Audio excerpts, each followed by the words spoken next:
Why do you Last- think the House last question. Appropriations Panel extended parliamentary courtesy to you this year? Because last year nga po medyo nagkaroon ng intense scrutiny over your over alleged secret fundraising. Why do you think? Hindi ko alam. You have to ask the House of Representatives kung anong iniisip nila. Ma'am, kanina you mentioned that you were Last question to. answering kasi Minsan lang tayo nagkaganito. subject of an impeachment trial po. Ma'am, are you still expecting na matutuloy siya or are you still preparing your defense?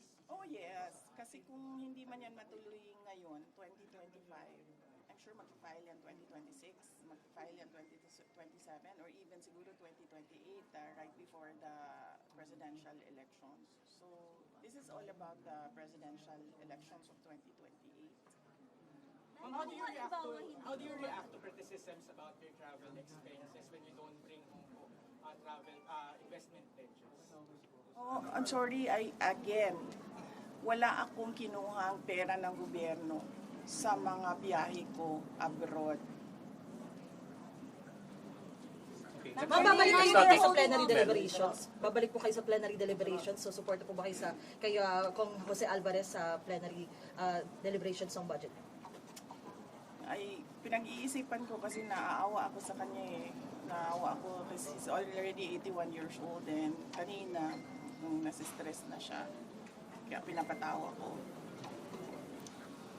Ma'am, kamusta po? Tingnan natin kung kung nandyan pa yung awa ko sa kanya by the time na schedule na ng plenary. Ma'am, si Pia? feeling mo ba kanina, ma'am, binabanatan or medyo mas mabait sila sir this time? Kasi yung word kanina ka na gano'n Banat yun. Banat talaga yun. Maganda lang magsalita. Magaling lang magsalita yung dalawang nagtatanong. Hindi sila tulad nung dati na ano bang description ng paano yung mga It was just, more take this time. Oo, kasi 'di ba? Hindi naman sila nagtatanong about sa budget eh. Nagtatanong sila about sa confidential funds at sa travel. Eh sinabi ko na nga wala naman akong kinuhang pera ng gobyerno para bumili ng ticket, humingi para sa hotel, para sa representation per dime, wala naman akong kinuha sa gobyerno. Ma'am, were you expecting an atmosphere a while ago na gano'n na magiging scenario or you prepared for a more intense sagutan sana kung sakali? Were you surprised na gano'n lang kanina? Far from the last time you were here? Oo. Hindi lang yun naging intense kasi hindi ako bumanat. Last time kasi, bumabanat ako kaya naging intense siya. So kanina, maisip ko, bumanatan ko ba ito sila o hindi?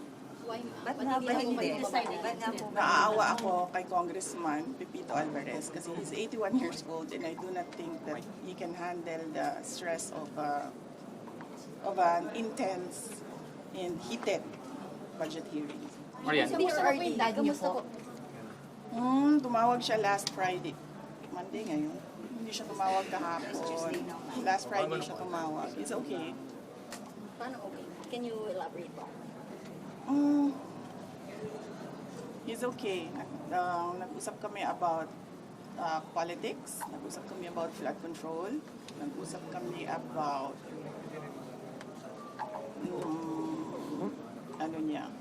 love life niya. So updated po siya sa mga nangyayari ngayon, like nabingot yung nga po flood control issue. Ano pong nasasabi niya? Kasi bawal ako mag-discuss ng kung anong pinag-uusapan dun sa loob eh. So hindi ko masabi kung anong sinasabi niya. Next question. Any more? Ma'am, pero nakababahala kasi parang sinasabi kasi ni Atty. Hoffman, he's unfit now. That's why we kept on asking how is really the former president kasi di ba parang kaya po na-defer ang kanyang supposed confirmation of charges because of his health and medical condition. Sa tingin ko naman, merong mangyayaring hearing sa competency. So, antayin na lang natin yung mga experts.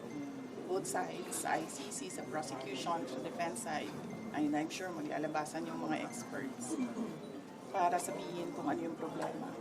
Okay. Ma'am, were you able Do you think So let's, Marian. he is well, ma'am? He he is fit to stand trial? Ay, naku, hindi ako expert sa kung ano dapat ang kapasidad ng isang witness or ng isang accused. Pero ma'am, sa conversation niyo, sharp pa rin po bang mag-ano po sa pag-isip po si former president? Sige, antayin na lang siguro natin no, yung hearing sa competency kung meron man. I'm sure masasabi ng mga experts kung ano yung nakikita nila. Ma'am, were Ma'am, you next able question. to see former Vice President Robredo when you visited Naga? Did you have the chance? Kasi ganito yun.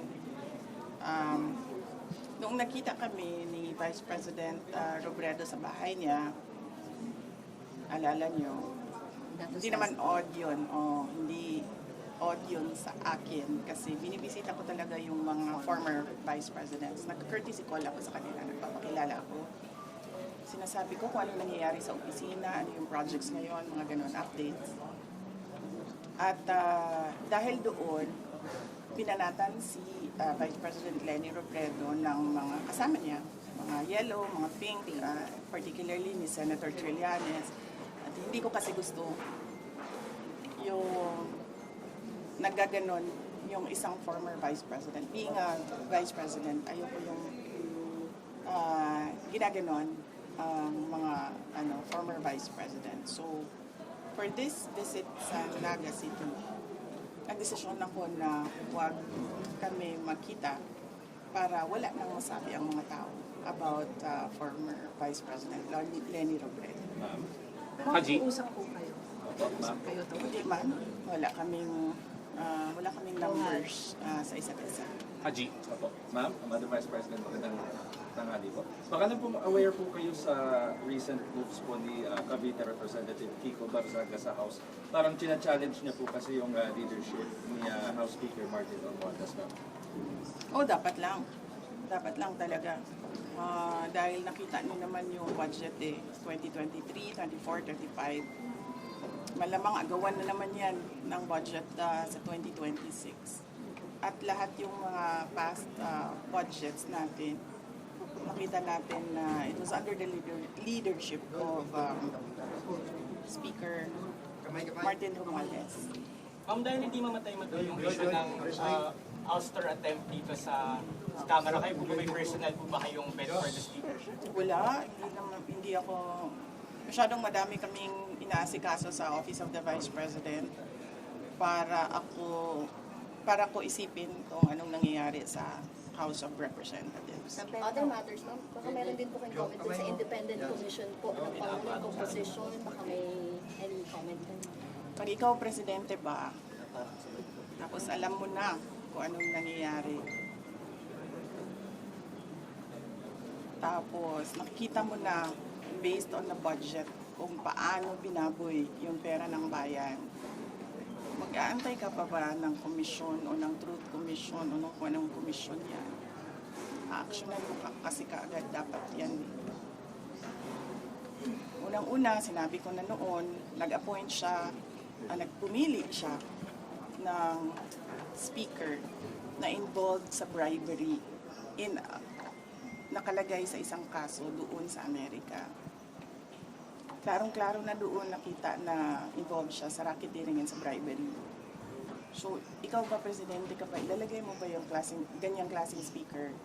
Siyempre, hindi na, di ba? So, anong nangyari sa budget natin? Na-racketeering din yung budget natin. Tapos, siyempre, sumabog na. Hindi ako makapagsalita sa Department of Public Works and Highways, pero makapagsalita ako sa DepEd kung anong nangyari. At sinabi ko na sa inyo. Sinabihan na siya, alam niya. In a cabinet meeting, sinabi sa kanya kung anong nangyari sa Department of Education budget. And then, ang ginawa niya is nag-change the picture. So, anong pa bang komisyon, anong truth commission, anong investigative body pa ang kailangan mo?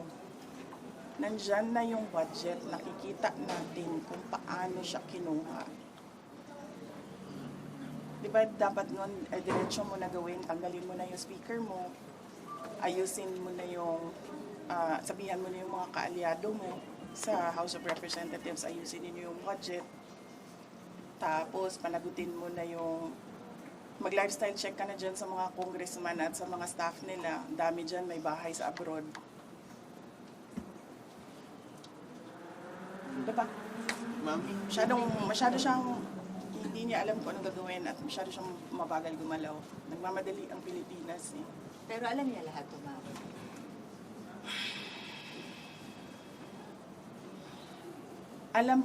Alam nga nung bata na nakikinig lang at nanonood lang ng balita at nagbabasa lang ng budget.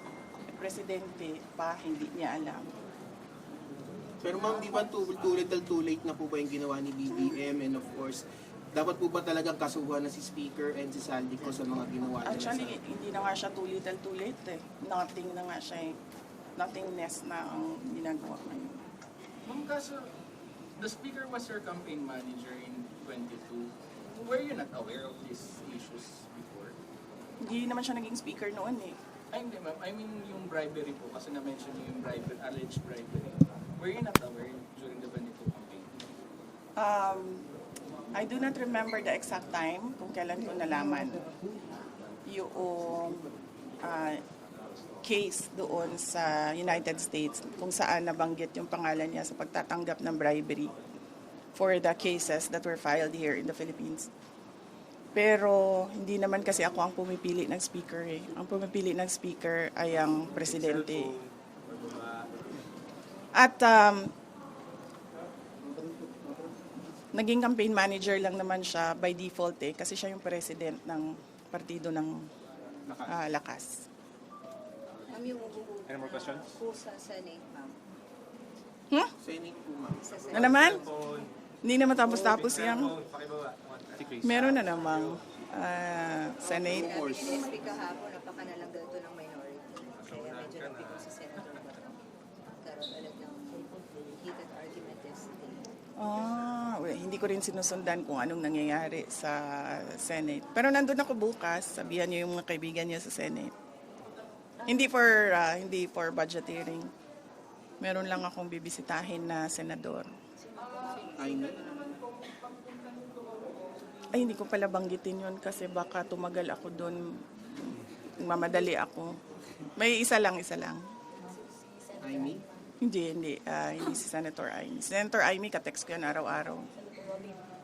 Hindi si Senator Robin. Magkikita kami sa rally sa Japan. May rally kami doon. Ay, tuloy yun, ma'am, yung 20 at 21.